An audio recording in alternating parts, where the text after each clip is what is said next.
You need to hear what they did to me. For 43 years, I was the woman who held everything together. The one who made the lunches, drove to the hockey games, sat up at 3 in the morning when the fever wouldn't break, and smiled through every Christmas dinner even when my back ached so badly I could barely stand at the stove. I was a wife, a mother, a grandmother in waiting. I believed, loved. I was wrong. My name is Beverly. I am 67 years old, and until 14 months ago, I had lived in the same house in Barrie, Ontario for 31 years. My late husband Raymond and I had bought it together in 1992, a 4-bedroom with a covered porch and a maple tree in the backyard that my son used to climb every summer until he got too old and too cool to bother. Raymond passed in the spring of 2021, quietly, the way he did everything. Heart failure, 17 days in the hospital, and then he was gone. I don't tell you that for sympathy. I tell you because everything that happened after began with that loss. After Raymond died, my son and his wife moved in with me. That was the story they told anyway, that they were moving in to help me. To keep me company. My son said, "Mom, you shouldn't be rattling around in that big house alone." His wife smiled the way she always did, with her mouth but not her eyes, and said it made perfect sense. They had a 1-bedroom apartment in Mississauga and a baby on the way. It made sense for them. That part they didn't say out loud. I told myself it was fine. I told myself, families do this. I cooked. I cleaned. I bought the groceries most weeks because my son was between contracts and his wife had gone on maternity leave early. I babysat my granddaughter 3 days a week, so his wife could go to her fitness classes and her lunch dates and her whatever it was that kept her out of the house from 10 until 2. I did not complain. I did not ask for rent. I did not ask for anything. For 2 years, I did not ask for anything. Then, on a Tuesday in March, I remember it was a Tuesday because Raymond always hated Tuesdays, said nothing good ever happened on a Tuesday, and he was right. My son sat me down at the kitchen table. His wife stood by the sink with her arms crossed, and my granddaughter was upstairs napping, and the house was very quiet. He said they'd been doing a lot of thinking. He said the house was too small now that the baby was here, and they needed the space. He said it wasn't fair to any of us, this arrangement. He said he thought it would be best if I found myself a little apartment somewhere, something more appropriate for my stage of life. He used that phrase, appropriate for my stage of life, as if 67 was a terminal diagnosis. I looked at him. This boy I had nursed through chicken pox and driven to lacrosse practice and helped move 4 times in 6 years. This boy whose university tuition I had helped pay, whose wedding I had helped fund, whose rent I had covered for 3 months when he lost a job in 2018 and was too proud to ask Raymond directly. I said, "This is my house." His wife uncrossed her arms and said gently, the way you speak to someone who is confused, "Beverly, we know it feels that way, but you have to think about what's practical." My son added that they'd looked into it, and there were very nice seniors communities around the Barrie area, that some of them were quite affordable, that he was sure with Raymond's pension and my CPP, I'd manage just fine. I asked them how long they were giving me. They looked at each other. His wife said 6 weeks. My son nodded like 6 weeks was generous. I did not cry. I want you to know that. I sat at that table for a moment, and I thought about every single thing I had done for that boy. And then I stood up and I said, "All right." And I went upstairs and I sat on the edge of my bed, and I stared at the wall, and I thought, what do I do now? I had $4,200 in my checking account. My CPP was $740 a month. Raymond's pension had a small survivor benefit, just over $600. That was it. That was what 43 years of marriage and 2 years of free housekeeping had left me with. I started calling around. Apartments in Barrie were not what they were when Raymond and I were young. A bachelor was $1,400. A one-bedroom was $1,700, $1,800, sometimes more. I called a seniors building on Essa Road that my friend Paulette had mentioned once. There was a 2-year wait list. I called another one. Wait list, another. Wait list. I didn't sleep much those first 2 weeks. I lay in the bedroom that had been mine for 31 years, and I listened to the house settle, and I thought about where I would go. I thought about calling my sister in Sudbury, but she had her own complications, and I didn't want to be someone's complication. I thought about whether I had failed somewhere, made some wrong turn I couldn't identify, that had led me to 67 years old with nowhere to go. On a Saturday, 3 weeks after that kitchen table conversation, I started going through the boxes in the basement. I don't know exactly what I was looking for. Something useful, maybe. Something that would tell me what Raymond would have done in my position. He was practical in a way I never fully appreciated until he was gone. In the 4th box I opened, an old Rogers cable box he'd repurposed for filing.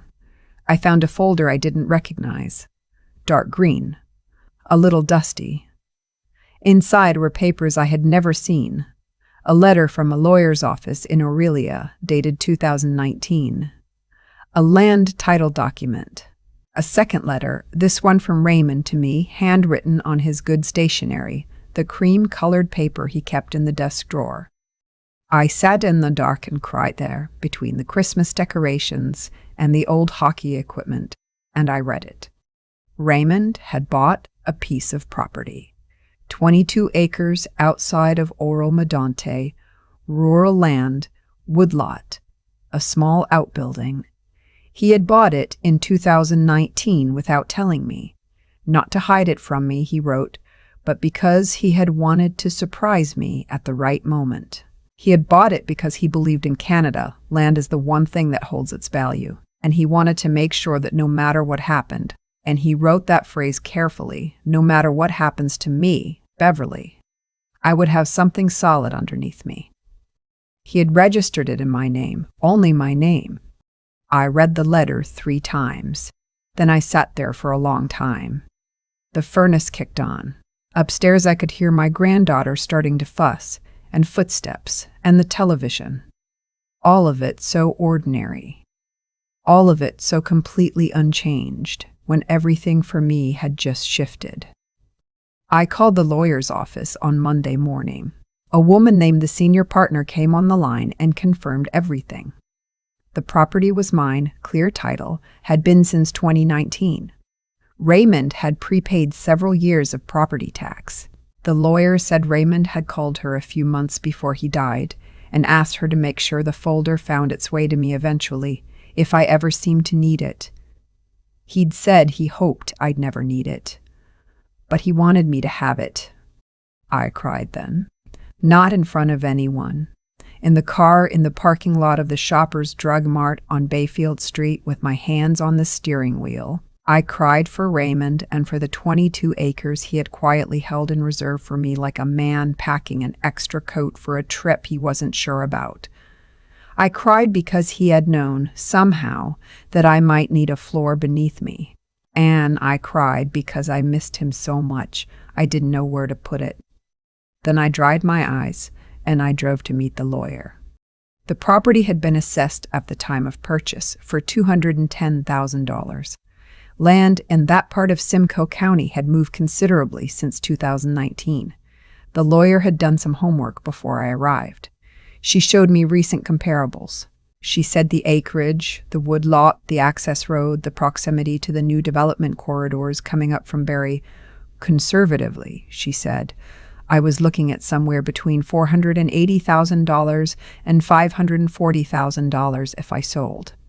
I heard the number and I felt something move in me that I hadn't felt in years. Not happiness exactly, more like solidity. Ground under my feet. I told her I wasn't ready to sell right away. I needed to think. She said take all the time I needed, and that if I did decide to sell, she could handle the entire process, and that Raymond had been a very thoughtful man. I told her I knew. I went home and I made dinner as if nothing had happened. Roast chicken, because it was Sunday, and I always made roast chicken on Sundays. My son and his wife ate at the table with my granddaughter, and we talked about nothing in particular, and nobody said anything about the 6-week deadline, though we were now 4 weeks in. I spent the next 3 weeks being very quiet and very careful. I met with 2 real estate agents. I called an accountant my friend Paulette recommended. She handles a lot of rural property transactions. I found out what the sale would mean tax-wise, what I would net, what my options were. I looked at condominiums. I looked at a particular building in Barrie's South End. Newly built, 12 stories, a unit on the 9th floor with a view of Kempenfelt Bay. 2 bedrooms. In-suite laundry.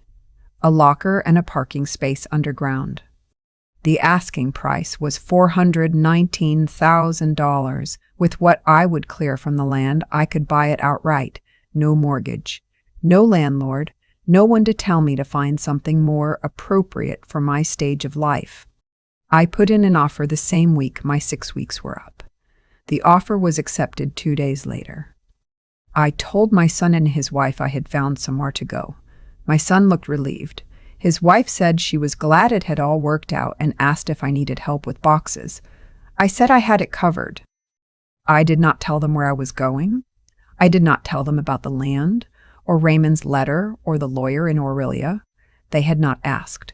And I had decided, quietly and completely, that some things were no longer their business. I moved on a Thursday in June. I hired movers, proper movers, not my son's friends with a borrowed truck. I took what was mine. I left the furniture that had come with the house. I took the maple chair from the den that had been my mother's and the kitchen table Raymond and I had bought together at a garage sale in 1998.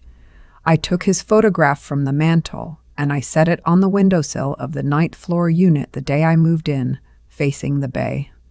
I stood at that window and I looked at the water. It took 4 months for my son to find out where I was living. I don't know exactly how. I think Paulette may have mentioned the building name to someone, or perhaps he simply drove around until he saw my car. What I know is that on a Sunday afternoon in October, my buzzer rang and it was him. His wife was with him. They were dressed nicely. He sounded through the intercom like a man who had prepared a speech. I let them up. They came in and stood in the entrance of my unit and looked around. The 9-foot ceilings, the quartz counters I had not chosen but which I had come to appreciate. The view, which on a clear October afternoon is genuinely beautiful, the bay going silver and the trees on the far shore already turning. My son's wife turned very slowly and took all of it in without saying a word. My son cleared his throat. He said he hadn't realized. He said it was a really nice place. He said it must have cost quite a bit. I said it was comfortable. He said they'd been thinking about things since I left. He said his wife and he had talked a lot about how things had gone, and they felt bad about how it had all happened. And they wondered whether maybe, since I clearly had the space, it might make sense for them to, and here he paused and chose his words, to spend more time here, to be closer, to be a family again. His wife added that my granddaughter missed me, which was probably true. That part I believed. I looked at my son for a long moment. He is 41 years old. He has his father's eyes and, I have sometimes thought, very little of his father's character. But he is still my son. He is still the boy I sat up with at 3 a.m. And I have spent a great deal of time in the past year thinking about what it means to love someone who has disappointed you, and whether disappointment is a reason to close a door completely. I had decided it was not, but I had also decided it was a reason to put a lock on it. I asked them to sit down. I told them that I was glad they had come, that I had missed them too, particularly their daughter, my granddaughter, and that I had not wanted the distance to become permanent. I said I believed in family. Raymond had believed in family. I still did. And then I told them that things were going to be different. I said I would not be providing housing. This was my home, purchased by my own means, and it would remain mine alone. I said I would be glad to have them over for dinner, to spend Sundays together when it suited everyone, to be a grandmother to their daughter in the ways I always had been. But I would not be a convenience. I would not be a fallback, and I would not be treated as though my presence in a room required managing.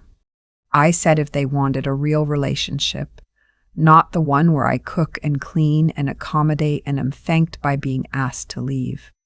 I was here for that. But I needed to see it, not just hear about it. I needed to see it in how they showed up. In whether they called for no reason, in whether they considered me a person with preferences and a life, not a resource to be distributed. My son was quiet for a long time after I stopped talking. His wife looked at her hands. Then he said he was sorry. Properly this time. Not the sorry that means I'm sorry you felt that way. The sorry that means I know what I did and I know it was wrong. I could hear the difference.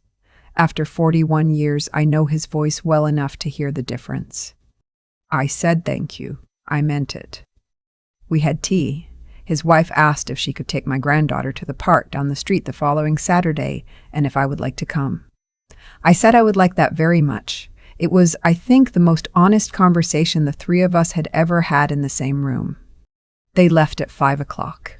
I stood at the window after they'd gone and watched the sun going down over the bay. The water was that particular dark gold it gets in October in Ontario, and the building across the shore had its lights on, and it was very quiet. I thought about Raymond. I thought about the green folder in the Rogers box at the bottom of the basement, and about the fact that he had bought 22 acres of land in Oro Medonte in the fall of 2019, and never said a word to me about it. Just filed the papers away and trusted that I would find them when I needed to find them. I thought about what it is to be known that well by another person. To have someone who understood, without being told, that there might come a day when you would need a floor beneath you. I hope my granddaughter has that.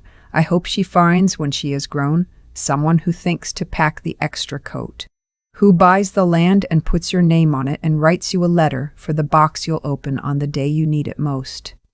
I am 67 years old. I live on the 9th floor of a building I own, looking out at a bay my husband never got to see. I have tea with my son on Sundays now, more often than not.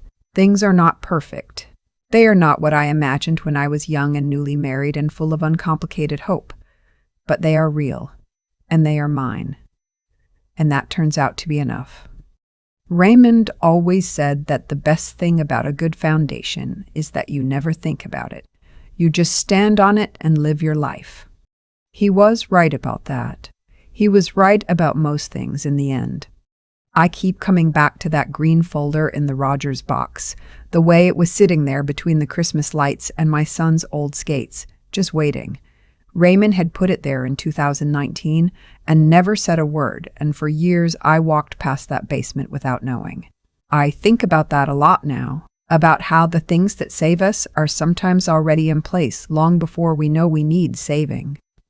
What happened to me wasn't random. I want to be honest about that. For years I gave without asking what I was building or whether what I was building was real.